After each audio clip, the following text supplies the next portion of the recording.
تضمین غزلی از مولانا جلال الدین رومی با مطلع از آن باده ندانم چون فنایم و از آن بیجا ندانم در کجایم، از طالب اردبیلی.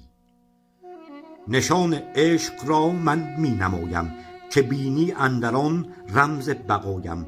به راه عشق تو من چون فدایم، از آن باده ندانم چون فنایم و از آن بیجا ندانم در کجایم. غبار و کینه را از سینه رفتم، هزاران شعر تر از عشق گفتم.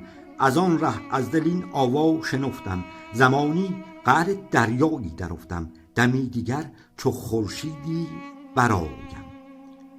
مرا دل آنچه بود و هست می گفت، ز خوب و نیکی و از پست می گفت.